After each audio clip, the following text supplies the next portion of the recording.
कहानी की शुरुआत होती है दूसरे विश्व युद्ध के अंधेरे दिनों से। साइटो एक जापानी बिजनेसमैन जिसे गद्दार माना जा रहा था, उसे कैदियों के साथ जापान लौटाया जा रहा था, जहां उसके हिस्से में आजादी नहीं बल्कि गुलामी लिखी थी। उसे सबसे अलग अकेले कैद में रखा गया था। कुछ देर बाद पहरेदार उसे खींचते हुए जहाज के कमांडर के सामने ले जाते हैं। कमांडर की आंखों में नफरत जल रही थी। वह ठंडी आवाज में कहता है, अपने देश से गद्दारी करने वालों के लिए मौत आसान सजा है और तुम्हारे लिए आसान रास्ता मैं कभी नहीं चुनूंगा। तभी दरवाजा खुलता है और दूसरे कैदी को अंदर लाया जाता है। ब्रॉन्सन, एक ब्रिटिश कैदी जिसके दिल में जापानियों के लिए सिर्फ नफरत और जहर भरा था। कमांडर के होंठों पर शैतानी मुस्कान उभरी। उसने आदेश दिया, अब से ये दोनों अपनी बची हुई हर सांस साथ गुजारेंगे। और अगले ही पल सिपाही उनकी टांगों में भारी हथकड़ी जकड़ देते हैं। ब्रॉन्सन गुस्से से चिल्लाता है, मुझे मार दो लेकिन इस जापानी से मत बांधो। लेकिन उसकी आवाज खाली दीवारों से टकराकर खो जाती है। यही उनकी किस्मत थी, या शायद इससे भी डरावनी कोई योजना। तभी अचानक समुद्र को चीरती हुई गोलाबारी की गड़गड़ाहट जहाज को हिला देती है। दुश्मनों ने हमला कर दिया था। हर तरफ अफरा तफरी मच गई। कैदी बगावत पर उतर आए। गोलियों की बारिश, चीखें और धुएं ने जहाज को रणभूमि बना दिया। इसी अराजकता के बीच ब्रॉन्सन और साइटो ने मौका पाकर खुद को छुड़ाया और बाकी कैदियों के साथ लड़ने लगे। लेकिन एक सबमरीन ने नजदीक आकर जहाज पर मिसाइल दाग दी। धमाका होते ही सब कुछ कांप उठा। अब सिर्फ कुछ ऑफिसर और ये दो हथकड़ी बंद कैदी ही बचे थे। कमांडिंग ऑफिसर ने बंदूक निकाली। उसकी आंखें साफ कह रही थीं, अब कोई नहीं बचेगा। लेकिन उसी पल ब्रॉन्सन ने झटके से साइटो को पकड़कर समुद्र में छलांग लगा दी। बिल्कुल उसी वक्त जब पूरा जहाज आग के गोले में बदल गया। घंटों तक वे लहरों से जूझते रहे और आखिरकार ब्रॉन्सन आधी जान बची होने के बावजूद साइटो को खींचते हुए एक सुनसान द्वीप पर पहुंचा देता है। थकान से चूर होकर वह वहीं रेत पर गिर पड़ा। और अगले ही दिन जब साइटो ने आंखें खोलीं तो उसने खुद से एक ही सवाल किया, क्या ये सब कोई बुरा सपना था या असली डरावनी हकीकत अब शुरू होने वाली है। लेकिन जैसे ही साइटो की नजर अपने पैरों पर गई, उसका खून जम गया। वह जंजीर अब भी वहीं थी। ये कोई सपना नहीं था, यह हकीकत थी। उसने झटके से पास पड़े ब्रॉन्सन को हिलाने की कोशिश की, उठो उठो, लेकिन ब्रॉन्सन बेहोश पड़ा रहा। इसी बीच उसकी नजर किनारे पर पड़ी, जहाँ लहरों ने एक सिपाही की लाश बहाकर फेंक दी थी। साइटो कांपते हाथों से उसके पास पहुंचा और बंदूक निकाल ली। उसके मन में एक खतरनाक ख्याल कौंधा, अगर वह अभी ब्रॉन्सन को मार दे तो शायद आजाद हो सकता है। वह बंदूक तानने ही वाला था कि अचानक ब्रॉन्सन ने बिजली सी फुर्ती से आंखें खोलीं और उस पर हमला कर दिया। दोनों एक दूसरे पर टूट पड़े। रेत और पानी के छींटों के बीच उनकी जबरदस्त लड़ाई छिड़ गई। तभी समुद्र की गहराइयों से एक भयानक चीख गूंज उठी। चीख इतनी डरावनी थी कि दोनों एक पल को ठिठक गए। ब्रॉन्सन ने मौके का फायदा उठाकर साइटो को पानी में धकेलने की कोशिश की। साइटो का घायल पैर जोर से टकराया और उसमें से खून बहने लगा। और तभी उस खून की गंध ने किसी अनजान शिकारी को जगा दिया। पानी का सतह कांपा और लहरों के बीच से एक साया तेजी से उनकी तरफ बढ़ा। अचानक वह जीव पलक झपकते ही बाहर निकला और ब्रॉन्सन को झटके से खींच लिया। तेज पंजे, बिजली जैसी रफ्तार और आंखों में भूख। साइटो ने घबराकर तुरंत बंदूक उठाई। उसने पहले ब्रॉन्सन पर निशाना साधा। शायद यही मौका था आजाद होने का। लेकिन अगले ही पल उसकी उंगली कांप गई और ट्रिगर उस जीव की ओर दब गया। धड़ाम! गोली सीने पर लगी और वो खौफनाक जीव दर्द से तड़प कर पानी में गायब हो गया। किनारे पर अब सिर्फ खून से लथपथ घायल ब्रॉन्सन पड़ा था और साइटो की आंखों में सवाल, मैंने उसे बचाकर सही किया या अपनी बर्बादी को और करीब बुला लिया। दोनों अब समझ चुके थे कि इस सुनसान आइलैंड पर उनकी आपसी नफरत से कहीं ज्यादा खतरनाक कुछ और मौजूद है। मजबूरी में उन्होंने एक दूसरे से समझौता किया ताकि जिंदा रह सकें। थोड़ी दूर जाते ही ब्रॉन्सन ने बेचैनी से पूछा कि वो जीव आखिर क्या था, लेकिन भाषा की दीवार उनके बीच खड़ी थी। साइटो ने सिर्फ समझने का नाटक किया, पर उसके चेहरे पर साफ लिखा था कि वह उस रहस्यमयी जीव को पहचानता है। कुछ देर तक वह खामोश रहा, सोचता रहा कि आखिर कैसे बचा जाए। लेकिन धीरे धीरे उसके हौसले टूटने लगे और उसने मन ही मन मान लिया कि इस टापू पर उनका अंत तय है। तभी ब्रॉन्सन ने उसकी तरफ गुस्से से देखा और बोला, क्या तुम पागल हो गए हो? हार मानने का वक्त नहीं है। उसने बंदूक की आखिरी गोली निकाली और साइटो के हाथ में पकड़ा दी। हमें मिलकर उस दानव से लड़ना होगा, वरना वो हमें कभी चैन से नहीं छोड़ेगा। इसी बीच समुद्र की लहरें कुछ सामान किनारे पर फेंक गईं। दोनों ने मिलकर उन्हें इकट्ठा किया। ब्रॉन्सन को एक सिगरेट का पैकेट मिला। उसने मजाकिया अंदाज में साइटो को ऑफर किया, लेकिन साइटो ने मना कर दिया। उसकी आंखों में थकान और उदासी साफ झलक रही थी। सामान ढूंढते ढूंढते ब्रॉन्सन की नजर एक नौजवान सिपाही की लाश पर पड़ी। वह ठिठक गया, चेहरा जैसे पत्थर हो गया। धीरे धीरे उसकी आंखों से आंसू बह निकले। कांपती आवाज में बोला, ये तो बस एक बच्चा था, इसकी पूरी जिंदगी बाकी थी। अगर तुम्हारे जापानियों ने ये जंग शुरू ना की होती तो आज ये जिंदा होता। साइटो उसकी भाषा नहीं समझ पा रहा था, लेकिन उसकी आंखों और टूटे हुए दिल की चीख को महसूस कर रहा था। उसने चुपचाप उसे पानी दिया। ब्रॉन्सन ने एक घूंट में पानी पी लिया और दोनों फिर रात गुजारने की तैयारी करने लगे। अंधेरा घिरते ही उन्होंने मिलकर एक छोटा सा कैंप तैयार किया, लेकिन जब ब्रॉन्सन ने अपना जूता पहनने की कोशिश की तो जंजीरों के दबाव से उसके पैर में दर्द बढ़ गया और जूता नहीं पहना गया। तभी साइटो ने धीरे से अपने पैरों को देखा। उसने एक मरे हुए सिपाही के बड़े जूते उतार लिए थे। बिना कुछ कहे उसने एक जूता ब्रॉन्सन की ओर बढ़ा दिया। उस पल उनकी आंखों में दुश्मनी नहीं थी, बस जिंदा रहने की एक उम्मीद थी। लेकिन ब्रॉन्सन ने जूते पहनने से साफ इनकार कर दिया, क्योंकि वह किसी भी जापानी चीज को हाथ तक नहीं लगाना चाहता था। साइटो ने चुपचाप कुछ क्रैब्स पकड़े और अपने नए साथी के सामने रख दिए। ब्रॉन्सन, जो कई दिनों से भूखा था, पहले तो हिचकिचाया, लेकिन भूख ने उसे मजबूर कर दिया। उसने हाथ बढ़ाया, मगर जैसे ही क्रैब उठाया वह मिट्टी में गिर पड़ा। साइटो ने बिना सोचे समझे अपना क्रैब उसके हाथ में रख दिया। ब्रॉन्सन ने पहले मना किया, लेकिन साइटो की जिद के आगे झुक गया। एक बाइट लेते ही उसके चेहरे पर हैरानी और सुकून दोनों झलक गए। धीरे धीरे दोनों का रिश्ता नरमी की ओर बढ़ने लगा। ब्रॉन्सन ने अपने बारे में बताना शुरू किया और साइटो भले ही सब कुछ न समझ पाया हो, पर इतना जरूर समझ रहा था कि यह दूरी अब धीरे धीरे कम हो रही है। उसने उसका नाम लेना भी सीख लिया। फिर साइटो ने पहली बार अपना नाम बताया, साइटो। कुछ देर बाद ब्रॉन्सन ने पूछा, हम इन जंजीरों का क्या करें? साइटो खामोश रहा, लेकिन ब्रॉन्सन ने हार नहीं मानी। उसने एक हथियार बनाया और चैन काटने की कोशिश की, मगर नाकाम रहा। तभी साइटो ने पैर से चैन के एक कमजोर हिस्से की ओर इशारा किया और जापानी में कुछ कहा। ब्रॉन्सन समझा नहीं, लेकिन इशारे से सब साफ था। उसने कोशिश की और 2 बार करते ही चैन ढीली पड़ गई। अब बारी थी साइटो की। उसने हथियार मांगा तो ब्रॉन्सन थोड़ा झिझका, मगर आखिरकार उसने भरोसा कर लिया। साइटो झुककर उसके पैरों की चैन पर वार करने ही वाला था कि ब्रॉन्सन ने हंसते हुए कहा, भाई, मुझसे नहीं देखा जाएगा, मैं अपनी आंखें ढक रहा हूँ। यह सुनकर साइटो की हंसी निकल गई। अगले ही वार में चैन टूट गई और ब्रॉन्सन आजाद हो गया। खुशी के मारे उसने उछलकर साइटो को गले लगाया और दोनों ने आजादी का जश्न मनाया। लेकिन उनकी आवाज ने अंधेरे में छुपी हुई किसी चीज का ध्यान खींच लिया। साइटो को अचानक महसूस हुआ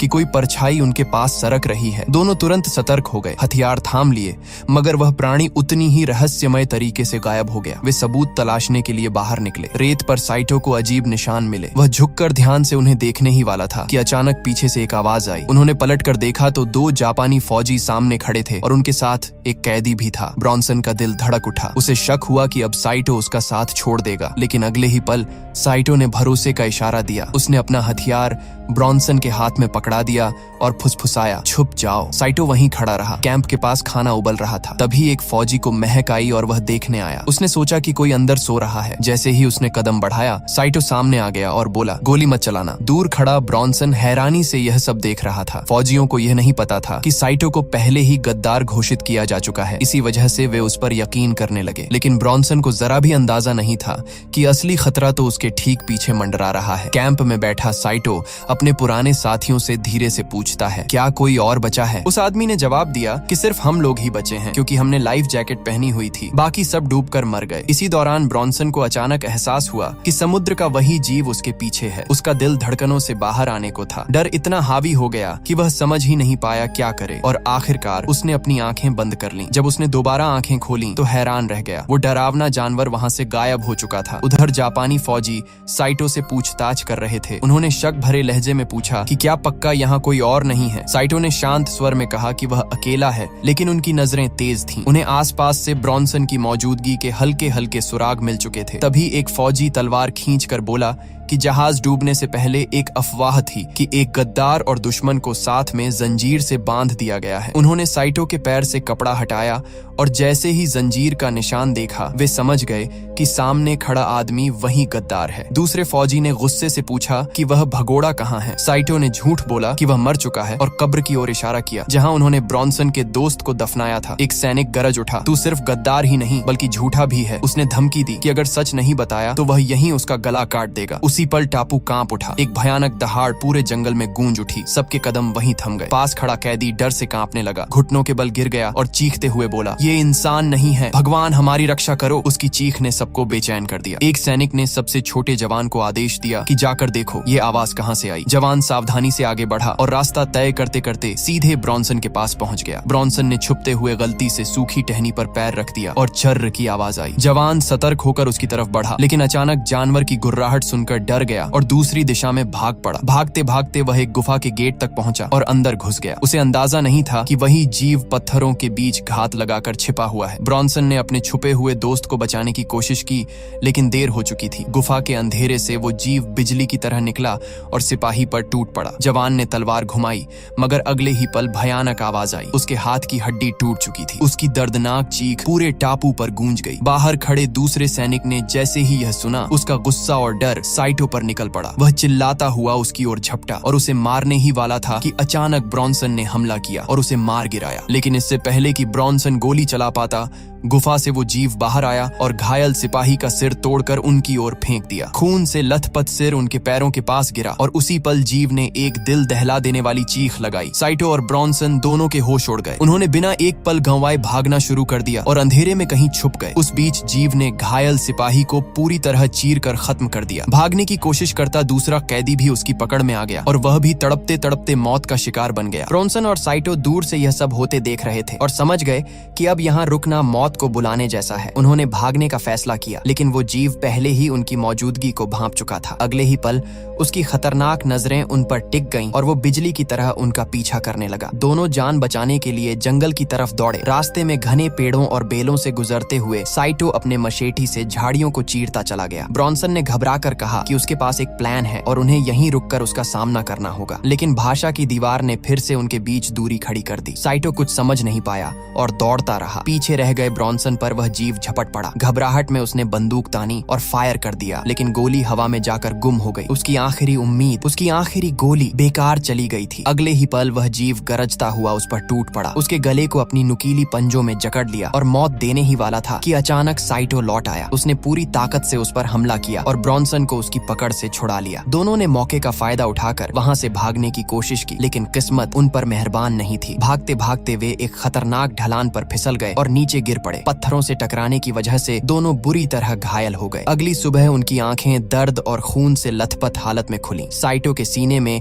एक तीखा टुकड़ा ढंसा हुआ था। दर्द से कराहते हुए उसने हिम्मत जुटाई और उसे खींचकर बाहर निकाला। दूसरी तरफ ब्रॉन्सन एक सड़े हुए लकड़ी के तने पर पड़ा था, जो झरने के किनारे खतरनाक तरीके से लटक रहा था। जैसे ही उसने हल्की सी हरकत की, लकड़ी हिलने लगी और उसका संतुलन बिगड़ गया। वह नीचे गिर पड़ा, एक पत्थर से जोर से टकराया और पानी में जा गिरा। पानी के नीचे डूबते हुए उसकी सांसें थमने लगीं और आंखों के सामने उस पहले हमले की यादें तैरने लगीं। लेकिन किसी तरह उसने अपनी आखिरी ताकत जुटाई और तैरकर किनारे तक पहुंच गया। दूसरी तरफ साइटो को एक मरे हुए सैनिक की लाश के पास पड़ी कटाना मिली। अब वे दोनों बिछड़ चुके थे, दोनों अलग अलग रास्तों पर, लेकिन दोनों का पीछा अभी भी वही दहशत कर रही थी। तभी झरने के ऊपर से उस जीव ने ऐसी दहाड़ मारी कि पूरा जंगल गूंज उठा। हवा ठंडी पड़ गई और पेड़ों की पत्तियां कांपने लगीं, मानो खुद प्रकृति भी उसके क्रोध से सहम गई हो। दोनों ने एक साथ वो खौफनाक चीख सुनी और अचानक पूरी हवा सन्नाटे में डूब गई। साइटो, जो अभी अभी नदी का पानी पीने के लिए झुका था, ठिठक गया। उसकी सांसें रुक गईं और दिल तेजी से धड़कने लगा। उसने चारों तरफ नजरें दौड़ाईं और तुरंत ब्रॉन्सन को ढूंढने के लिए निकल पड़ा। दूसरी तरफ ब्रॉन्सन अकेले ही चढ़ाई करता रहा, जब तक कि उसके सामने एक विशाल झरना नहीं आ गया, जिसने उसका रास्ता रोक दिया। वह थका हुआ था, लेकिन फिर भी हार मानने को तैयार नहीं था। उसने तय किया कि चाहे कुछ भी हो, उसे आगे बढ़ना ही होगा। शाम ढल चुकी थी, आसमान धीरे धीरे काला होने लगा था और दोनों अब भी अलग अलग रास्तों पर भटक रहे थे। साइटो जंगल और नदी किनारे पर बेचैनी से इधर उधर घूम रहा था, पर ब्रॉन्सन का कोई सुराग नहीं मिला। वहीं दूसरी ओर ब्रॉन्सन झरने तक पहुंचकर थकान से चूर बैठ गया, लेकिन तभी पास ही से अजीब सी सरसराहट और पानी की हलचल की आवाजें आने लगी। उसका दिल धड़क उठा। उसी वक्त साइटो भी जंगल में था। हर आवाज पर चौकन्ना होकर रुक जाता, मानो हर पेड़ के पीछे मौत छुपी बैठी हो। ब्रॉन्सन ने धीरे धीरे झरने के गहरे हिस्से से बाहर निकलकर किनारे पर बैठने की कोशिश की। तभी उसने अपने बाजू से किसी भारी और ठंडी मौजूदगी को महसूस किया। जब उसने धीरे से गर्दन घुमाई तो उसकी आंखें फटी की फटी रह गईं। एक विशाल मगरमच्छ बस कुछ कदम की दूरी पर बैठा था। ब्रॉन्सन के पूरे शरीर में खून जैसे जम गया। वह सांस रोके लेटा रहा, बिना हिले डुले और चमत्कारिक रूप से। मगरमच्छ ने उसे गौर से देखा और फिर बिना हमला किए वापस पानी में उतर गया। ब्रॉन्सन के माथे से पसीने की बूंदें टपक रही थीं। वह धीरे धीरे उठा, कांपते पैरों से आगे बढ़ा और झरने पर ऊपर चढ़ने ही वाला था कि अचानक उसका पैर फिसल गया। इसी दौरान उसकी नजर पड़ी। वो जीव सामने खड़ा था, लेकिन यह दृश्य अलग था। वह जीव किसी जंगली जानवर की तरह सिर्फ शिकारी नहीं लग रहा था, बल्कि अपने घाव पर कुछ लगाकर खुद का इलाज कर रहा था। ब्रॉन्सन ठिठक गया। उसके दिमाग में बिजली सी कौंधी। यह कोई बेवकूफ दरिंदा नहीं, ये सोचने समझने वाला जीव है। ये खुद को ठीक कर सकता है, मतलब इसकी बुद्धि इंसान जैसी है। अब ब्रॉन्सन को किसी भी तरह साइटो को यह सच्चाई बतानी थी, लेकिन तभी उसकी एक गलत हरकत से हल्की सी आवाज निकल गई। उसका दिल जोर से धड़का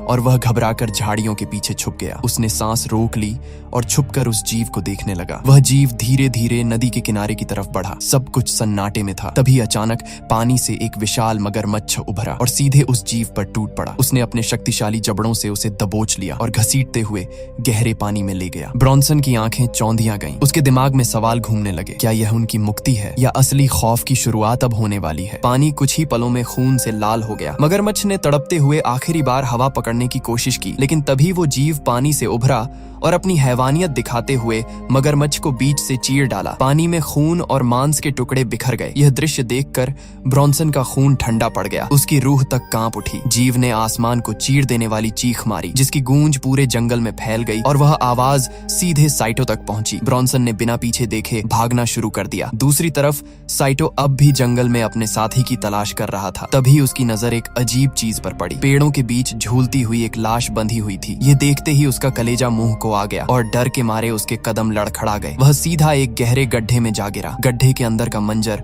और भी खौफनाक था। मिट्टी और पत्थरों के बीच पड़ा हुआ एक जीव का कटा हुआ सर। उसकी आंखें अब भी आधी खुली थीं, जैसे मरने के बाद भी घूर रही हों। साइटो कुछ देर तक उस भयानक नजारे को देखता रहा, लेकिन फिर उसकी आंखों में डर की जगह उम्मीद चमक उठी। अगर एक जीव को मारा जा सकता है तो बाकी को भी हराया जा सकता है। वह गड्ढे से बाहर निकला और उस बंधी लाश के पास वापस आया। लाश के हाथ में एक जंग लगी बंदूक थी। जमीन पर गिरे खोखों को देखकर उसने अंदाजा लगाया कि शायद इसी आदमी ने उस जीव को मारा होगा। साइटो ने झट से बंदूक उठा ली। अब उसके पास जापानी कटाना और यह पिस्तौल थी। उसके अंदर पहली बार एक शिकारी बनने की जिद जाग उठी। अब वह खुद उस जीव का शिकार करेगा। रास्ते में चलते चलते उसे पानी में आधा डूबा हुआ एक टूटा हुआ हवाई जहाज नजर आया। साइटो ने बिना सोचे उसमें घुसने का फैसला किया। अंदर जाते ही अंधेरे और सड़ांत की बदबू ने उसका स्वागत किया। उसी वक्त दूसरी ओर ब्रॉन्सन भी एक और टुकड़ा ढूंढते हुए उसी प्लेन तक पहुंच गया। अंदर जाने से पहले उसने लोहे के टूटे फूटे टुकड़ों से एक अस्थायी हथियार बनाया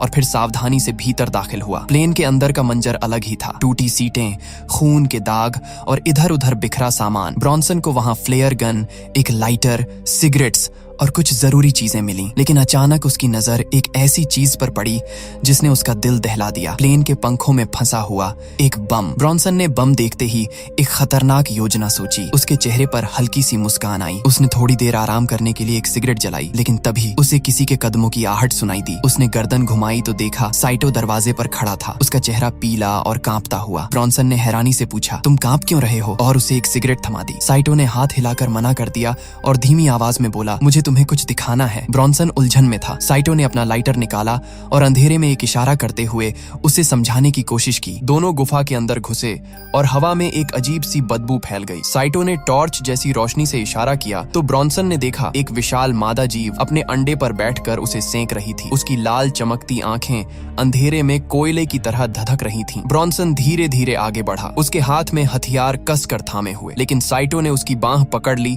और धीमी आवाज में कहा, ये मादा है, अपने घर और बच्चे के लिए यह नरक बन जाएगी, दूर रहो। ब्रॉन्सन की आंखों में गुस्सा था। उसने दांत भींचते हुए कहा, मैं इसे जिंदा नहीं छोड़ सकता, या तो ये रहेंगे या हम। साइटो ने शांत लेकिन डर भरे स्वर में समझाया, अगर हमने एक मादा को मार दिया तो पूरा झुंड पागल हो जाएगा, वे हमें कभी जिंदा नहीं छोड़ेंगे। लेकिन ब्रॉन्सन ने उसकी बात अनसुनी कर दी। उसने धीरे से मुस्कुराकर कहा, तो चलो उन्हें उनकी ही ताकत से हराते हैं। और उसने साइटो को वो बम दिखाया जो उसे प्लेन से मिला था। भारी भरकम धातु का वो बम उनके बीच रखा था, मानो मौत खुद अपने पांव पर खड़ी हो। मुझे इसे उस गुफा के बीच तक ले जाने में मदद करो, ब्रॉन्सन बोला। दोनों पसीने से तरबतर होते हुए, हांफते हुए मुश्किल से बम को खींचकर अंदर ले गए। लेकिन जैसे ही उसे सेट करने की कोशिश की, साइटो का चेहरा पीला पड़ गया। ट्रिगर टेढ़ा है, ये किसी भी वक्त फट सकता है, हमें निकलना चाहिए, उसने घबरा कर कहा। ब्रॉन्सन अपने हाथों से ट्रिगर ठीक करने की कोशिश करने लगा। तभी दूर से एक गगनभेदी गर्जना गूंजी। मादा जीव गुफा की ओर लौट रही थी। प्लेन में इमरजेंसी हथौड़ा है, ब्रॉन्सन ने जल्दी से कहा। वो काम आ सकता है, लेकिन किसी एक को यहाँ रुकना होगा। साइटो ने गहरी सांस ली। उसकी आंखों में मौत की स्वीकृति झलक रही थी। उसने धीमे स्वर में कहा, इस हालात के जिम्मेदार मैं हूँ, मुझे ही रुकना चाहिए। लेकिन तभी गुफा की दीवारें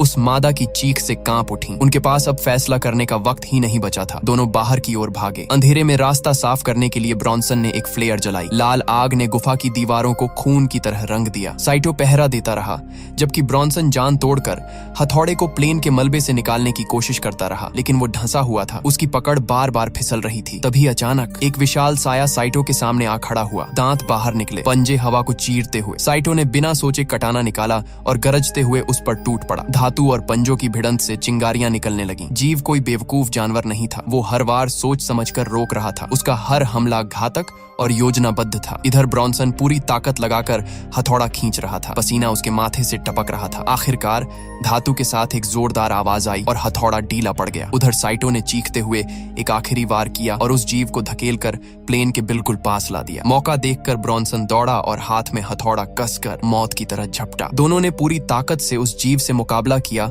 और कुछ देर के लिए उसे कोने में दबा भी दिया। लेकिन तभी जब उनकी नजर आसमान की तरफ गई तो उन्होंने देखा कि आग धीरे धीरे बुझ रही है। उनकी धड़कनें तेज हो गईं। जैसे ही उन्होंने सामने देखा, वह जीव गायब हो चुका था। दोनों जल्दी जल्दी गुफा की तरफ लौटे ताकि बम का काम पूरा कर सकें। साइटो फिर से पहरे पर खड़ा हो गया और ब्रॉन्सन बम के लैच को ठीक करने में जुट गया। तभी अचानक वह दानव जैसे ही पीछे से आ धमका और ब्रॉन्सन पर टूट पड़ा। लेकिन साइटो ने बिजली जैसी फुर्ती से उसके सीने में छुरा घोंप दिया। जब वह उसका सिर काटने ही वाला था, तभी वह जीव उसे पकड़कर जोर से दीवार पर दे मारता है और पलटकर ब्रॉन्सन पर टूट पड़ता है। ब्रॉन्सन बुरी तरह जख्मी हो जाता है। साइटो जैसे तैसे हिम्मत बटोरता है, अपना हथियार उठाता है और एक ही झटके में उस दानव की आंख में गोली दाग देता है। दर्द से तड़पता वह जीव ब्रॉन्सन को छोड़ देता है। साइटो फिर निशाना साधता है, लेकिन इस बार गोली चूक जाती है। वह तुरंत अपनी दिशा बदलता है और उस जीव के अंडे पर गोली दाग देता है। अंडा फटता है और अंदर का बच्चा जमीन पर गिर पड़ता है। ये देखते ही मादा मॉन्स्टर पागलपन से गुस्से में भर जाती है। साइटो अपने दोस्त की मदद के लिए भागता है, लेकिन ब्रॉन्सन बहुत बुरी तरह घायल हो चुका है। ब्रॉन्सन कांपते हाथों से अपनी सारी चीजें साइटो को थमा देता है और कहता है, जल्दी निकल जाओ। साइटो की आंखों में दर्द था, लेकिन मजबूरी में उसे अपने दोस्त को वहीं छोड़कर भागना पड़ता है। पीछे मादा मॉन्स्टर अपने बच्चे को गोद में उठाए बैठी थी और ब्रॉन्सन जमीन पर पड़े पड़े सांसें खींच रहा था। अगले ही पल उसने पूरी हिम्मत जुटाई और बम एक्टिवेट कर दिया। काउंटडाउन शुरू हुआ, 3, 2, 1। लेकिन जैसे ही आखिरी गिनती पूरी हुई, बम फटा ही नहीं। तभी ब्रॉन्सन की याद उसके जहन में ताजी हो आई। साइटो ने जैसे बताया वैसा ही उसने किया। बम में आखिरी सेटिंग करते ही जोरदार धमाका हुआ। रोशनी के साथ धुएं का कॉलम आसमान को छूने लगा। साइटो ने दूर से वह विस्फोट देखा और अपना दोस्त खोकर दिल से बैठ गया। कुछ पल के लिए चिल्लाना भी भूल गया। फिर उसी खौफनाक चीख ने उसे हिला दिया। वह जीव जिंदा था और अब उसकी चीख सीधे उसके पास गूंज रही थी। साइटो झाड़ियों के बीच से भागा। पीछे मादा मॉन्स्टर उसका पीछा कर रही थी। वह समुद्र के किनारे पहुंचा और घुटनों के बल गिरकर कुछ क्षण के लिए टूट सा गया। ब्रॉन्सन की बलि की याद ने उसके अंदर सूखी आग जगा दी। गुस्से और दर्द से भरा हुआ उसने फिर उठकर लड़ने का फैसला किया। जैसे ही मादा पास आई और झपट्टा मारा, साइटो ठीक उसी पल सेहत से बाहर दिखकर जाल जैसा एक चटका दिखाने की चाल चला। जब वह झुककर उठी तो साइटो रेत से खड़ा हो गया और सीधे उसके सामने खड़ा होकर वार कर बैठा। वह खुद भी घायल हुआ, पर रुकने वाला नहीं था। साइटो ने दहाड़ भरकर कहा, तेरा बच्चा मरा, अब तेरा वक्त भी आया। और जैसे ही मादा उस पर झपटा, उसने उसकी पेट की तरफ तीखा वार किया। मादा लड़खड़ा पड़ी और जमीन पर गिर गई। साइटो पास आया, तलवार निकालकर उसकी गर्दन पर वार करने के लिए झुका, पर आखिरी नफासत नहीं निकाली। उसने तलवार को जीव के पास जमीन में गाड़ दी और कुछ कदम पीछे हटकर फ्लेयर गन उठाई। वह जानता था कि अब हिम्मत और नफा दोनों की जरूरत थी। ये मौके का आखिरी पल था। उसने फ्लेयर उठाई, गहरी सांस ली और आसमान की ओर निशाना साधा। लाल पीली तीखी रोशनी उठी और काली रात में एक जलता हुआ तीर बनकर आसमान में फट पड़ा। साइटो की बेहोशी के बाद जैसे ही उसकी आंख खुली, उसने खुद को एक अमेरिकी जहाज पर पाया। कमरे में एक ऑफिसर बैठा था और साथ में एक जापानी ट्रांसलेटर। ऑफिसर ने ठंडी नजरों से उसे घूरते हुए पूछा, क्या ब्रॉन्सन ने तुम्हारी मदद की थी? लेकिन साइटो चुप रहा। उसकी आंखों में उस दोस्ती की आखिरी झलक तैर रही थी। ऑफिसर ने ट्रांसलेटर से कहा, इससे पूछो इसका जुर्म क्या था? साइटो ने भारी आवाज में जवाब दिया, मैंने अपने ही कमांडर को मार डाला क्योंकि वह हम सबको बेकार मौत की तरफ धकेल रहा था। कमरा खामोश हो गया। ऑफिसर ने फिर ब्रॉन्सन का नाम लिया और साइटो की आंखों में उस दोस्त की यादें कौंध गईं। लड़ाई, कुर्बानी और आखिरी सांसों तक निभाई गई दोस्ती। आखिर में साइटो ने सिर झुका लिया और धीमे से कहा, हम दोनों दुश्मन थे, लेकिन आखिर तक आते आते सच्चे दोस्त बन गए थे। ऑफिसर ने आखिरी सवाल किया, क्या उस आइलैंड पर और कोई जिंदा है? साइटो ने खामोशी तोड़ते हुए कहा, नहीं, वहाँ अब कोई नहीं। लेकिन जैसे ही जहाज समुद्र में दूर जाने लगा, साइटो खिड़की से बाहर देख रहा था। नीला समंदर पीछे छूट रहा था और उसी वक्त परत दर परत सच सामने आया। उस आइलैंड पर वो जीव अब भी जिंदा थे, कई और भी ज्यादा खतरनाक। कैमरा धीरे धीरे ऊपर उठता है। जंगल की अंधेरी गहराइयों से वही भयानक चीख गूंजती है, मानो ऐलान कर रही हो कि अब उस आइलैंड पर सिर्फ उन्हीं का राज रहेगा। और यहीं पर यह खौफनाक कहानी खत्म होती है। अगर वीडियो पसंद आई हो तो लाइक जरूर करना, चैनल को सब्सक्राइब करना मत भूलना। मिलते हैं अगली वीडियो में एक और रोमांचक कहानी के साथ।